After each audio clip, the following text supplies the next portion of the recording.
اچھا، اب آپ نے یہ منظر تو دیکھ لیا، لیکن ہم آپ کو بتائیں کہ تھانہ مسلم ٹاؤن پولیس نے منشیات فروشی کے الزام میں گرفتار کیا پولیس اہلکار کو، اور پھر جناب یہ رپوش ہو گیا، رپوش کرا دیا. یعنی کہ آپ یہ سوچیں کہ بجائے اس چیز کو مزید کہتے ہیں نا اس کا پورا نیٹ ورک دیکھنے کے لیے، اور اس کو سزا اس کی ہونی چاہیے کہ وہ وردی میں جس کا کام ہے ان چیزوں کو پکڑنا، جرائم کی روک تھام کرنا، وہ رپوش ہو گیا ہے. سو یہ کیا سلسلہ ہے، یہ کیا ساری کہانی ہے؟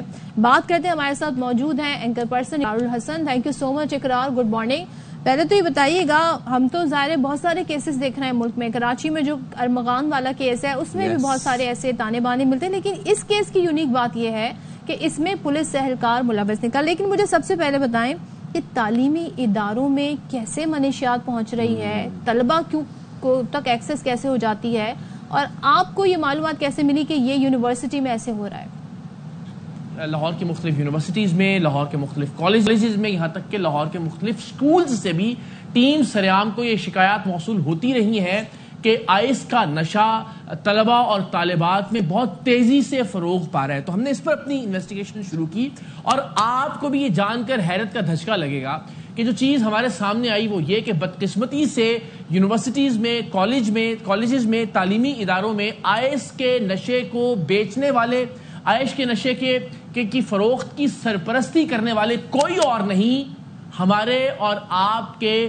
وہ محافظ ہیں کہ جن کی ذمہ داری تھی کہ وہ ہماری نئی نسل کو، ہمارے مستقبل کو، ہمارے طلبہ اور طالبات کو محفوظ رکھیں اس لعنت سے اور اس نشے سے. یعنی لاہور پولیس کے اہلکار، لاہور پولیس بذات خود منشیات کی فروخت میں اور بالخصوص آئس کے نشے کی فروخت میں ملوث تھی. ظاہر یہ اطلاعات تو ہمارے پاس آئیں ہمارے مخبروں کے توسط سے، ہماری تحقیقات کے حوالے سے، لیکن اب اس بات کو ثابت کرنا تھا، اور اس کی وجہ یہ ہے کہ آج کل بدقسمتی سے لاہور پولیس پر وہ افسران مسلط ہیں کہ جو کسی بھی غلطی کو تسلیم کرنے کی بجائے الٹا میڈیا کو مورد الزام ٹھہرانا شروع کر دیتے. ایک عجیب طرح کی بدماشی اور غنڈہ گردی ہے جو لاہور پولیس میں اور لاہور پولیس کے کچھ افسران میں آج کل ہمیں دیکھنے کو مل رہی ہے. اور اسی وجہ سے ہم نے حالیہ دنوں میں دیکھا کہ صحافیوں کو جو لاہور پولیس کی ڈکیتیوں کی نشاندہی کر رہے تھے ان کو اغوا کر لیا گیا، ان کے ساتھ مار پیٹ کی گئی، کچھ صحافیوں سے جوتے تک چٹوائے گئے انہیں اغوا کر کے لاہور پولیس کے اہلکاروں کی جانب سے،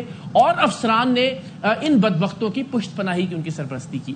تو ظاہر ہمیں اندازہ تھا کہ اگر ہم محض تحقیقات شیئر کریں گے یا الزام لگائیں گے لاہور پولیس کے اہلکاروں کے اوپر کہ وہ آئس کا نشہ بیچ رہے ہیں یونیورسٹیز کے اندر، تو شاید جو پولیس افسران ہیں وہ اسے اپنی انا کا مسئلہ بنائیں. سو ہم نے تحقیقات کا آغاز کیا. ظاہر بہت سارے لوگ تھے، ہمیں کسی ایک کو ہی ہم پکڑ سکتے تھے، اس لیے کہ جب آپ کسی ایک شخص کی گرفت کرتے ہیں تو اس کے بعد پھر جنگل میں آگ کی طرح یہ خبر پھیل جاتی ہے. اور جو باقی لوگ جن سے ہم رابطے میں تھے، میں بہت یقین سے آپ کو بتا سکتا ہوں کہ بہت سارے ایسے لوگ تھے کہ جن سے جو لاہور پولیس کا حصہ ہیں، اور ان سے ٹیم سریام نے آئس کا نشہ خریدا یا خریدنے کی ڈیل کی. لیکن چونکہ آپ ایک ہی شخص کو گرفتار کروا سکتے تھے کیونکہ اس کے بعد سب لوگ محتاط ہو جاتے ہیں، تو یہ جو سٹنگ آپریشن ہم نے کیا یہ اس بدبخت کے خلاف تھا جو کہ پنجاب کی سب سے بڑی سرکاری جامعہ میں آئس کا نشہ فروخت کرتا تھا، اور یہ ہمیں یونیورسٹی کے اندر آئس بیچنے کے لیے تیار تھا اور آمادہ تھا. ہم نے یونیورسٹی کی پریسٹیج کا خیال کرتے ہوئے اور یہ بات ذہن میں رکھتے ہوئے کہ یونیورسٹی میں جو طلبہ اور طالبات پڑھ رہے ہیں ان کے والدین بہت زیادہ فکر مند ہوں گے، ہم نے یہ نشہ اس سے باہر خریدا. یونیورسٹی کی بالکل حدود کے باہر 20 گرام آئس یہ شخص پولیس یونیفارم میں بیچنے کے لیے ہمیں آیا تھا پنجاب کی سب سے بڑی سرکاری یونیورسٹی کے مرکزی دروازے پر. تو یہ تو ہم دیکھ رہے ہیں کہ بھائی بڑی خطرناک سچویشن ہے جو آپ بتا رہے. لیکن اقرار آپ نے خود مینشن کیا کہ نشاندہی کی تو صحافیوں کے ساتھ سلوک کیا ہوا، پھر ہم یہ دیکھ رہے ہیں جو گرفتار ہوا وہ بھی رپوش کر دیا گیا. تو بجائے اس چیز کو اپریشیٹ کرنے کے الٹا صحافیوں کے اوپر ہی چڑھائی ہو رہی ہے اور پولیس یہ کام کر رہی ہے. اب سوچئے کتنا بڑا سکینڈل ہے یہ کہ پنجاب کی سب سے بڑی سرکاری یونیورسٹی کے مرکزی دروازے پر ایک پولیس والا پولیس یونیفارم کے اندر 20 گرام آئس کے ساتھ بیچتا ہوا اس آئس کو رنگے ہاتھوں پکڑا جاتا ہے، اور اس کے بعد 3 گھنٹے تک اسے پتہ نہیں کون سا VVIP پروٹوکول دیا جاتا رہا. ہم فوراً اسے گرفتار کروانے کے بعد تھانے پہنچے جہاں اس کو لے کر جایا گیا تھا، اور اس کے بعد اس پولیس اہلکار کو غائب کر دیا گیا، اور ہمارے ساتھ 3 گھنٹے تک وہ سلوک روا رکھا گیا کہ جیسے ہم نے کوئی جرم کیا ہے. آئس اس کے پاس سے نہیں, پولیس والے کے پاس سے نہیں, ہمارے پاس سے برآمد ہوئی ہے. ایس پی اقبال ٹاؤن دفتر میں کی طرح تشریف فرما تھے اور ان کی جانب سے کہیں پہ کوئی سوال نہیں کیا گیا.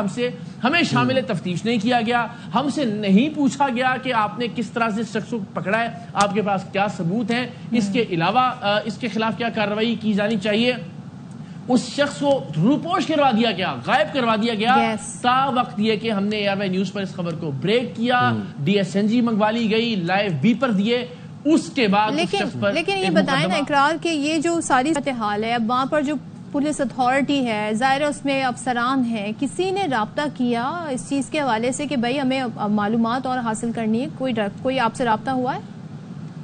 حالیہ میں آپ کو بتا رہا ہوں کہ ڈیجیٹل میڈیا کے صحافی ہیں, ان کی جانب سے پولیس کی ڈکیتیوں کو سریعام جو ڈکیتیاں جاری تھیں ان کی نشاندہی کی گئی, اغوا کر لیا باقی پولیس والوں نے مل کے, ان کو جوتے چٹوائے گئے, ان سے ناک کی ہڈی توڑ دی گئی, اور آج تک ان پولیس اہلکاروں کے خلاف کوئی کارروائی. یہی ایس پی اقبال ٹاؤن کا دفتر تھا, یہاں انہیں بلا کے الٹا تذلیل کی گئی ان کی.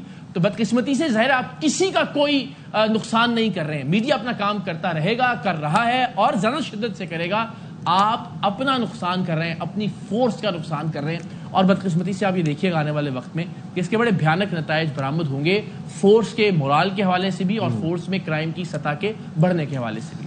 یعنی آپ یہ سوچیں, گورنمنٹ یونیورسٹی کے مین گیٹ کے اوپر 20 گرام آئس کے ساتھ ایک پولیس کی وردی میں پولیس کا اہلکار پکڑا گیا, اور جب اس کو آئیڈینٹیفائی کیا میڈیا نے تو صحافیوں کو ہراساں کیا گیا, اور کسی نارکوٹکس ڈپارٹمنٹ نے کسی صحافی کے ساتھ رابطہ نہیں کیا. ٹیم سر عام نے بڑی اچھی یہ چیز آئیڈینٹیفائی کی کہ آپ کے جامعات تک پہنچائی جا رہی ہے, آئس پہنچائی جا رہی ہے. پہنچا بھی کون رہا ہے؟ یہ قوم کا سرمایہ ہے, فیوچر ہے ہمارا, یہ نوجوان, یہ طلبہ طالبات. اور میں تو کہوں گی کہ جو انتظامیہ ہے یونیورسٹی کی وہ بھی کیا کرے, وہ پولیس اہلکار کو تو یہ سمجھ رہی کہ بھائی یہ تو ہماری حفاظت پر ہے, یہ ہمارے محافظ ہے, لیکن محافظ جو ہے وہ کیا کام کر رہے ہیں, محافظ کیا کر رہے ہیں, محافظ صحافی کو اغوا کر رہے ہیں. And I just don't understand کہ باقی جو پولیس کے افسران ہوں گے وہ اس بات سے لا علم ہوں گے. مطلب اتنا بڑا کام ہو رہا ہے, اتنے عرصے سے ہو رہا ہے, ان کو نہیں معلوم, اور ٹیم سر عام نے جا کر کس طریقے سے ایکسپوز کیا ہے, اس کے بعد بھی کچھ نہیں ہو رہا. چلیں آپ کو نہیں معلوم ہوگا, لیکن وہ روپوش کر دیا ہے ملزم کو. کریک ڈاؤن ہونا چاہیے تھا پراپر, اس کے اوپر پراپر کارروائی ہونی چاہیے تھی اس چیز کے اوپر. کراچی کی مثال ہے نا ارمغان والا کیس, کس طریقے سے اس پہ سارا کام ہوتا رہا, میڈیا رپورٹ کرتا رہا ہے, اور ابھی تک وہ کیس جو ہے وہ اب ہم دیکھ رہے ہیں کہ اس کا سلسلہ جاری ہے. لیکن یہاں پر تو بھائی کہتے ہیں نا معاملات الٹے ہی چل رہے ہیں.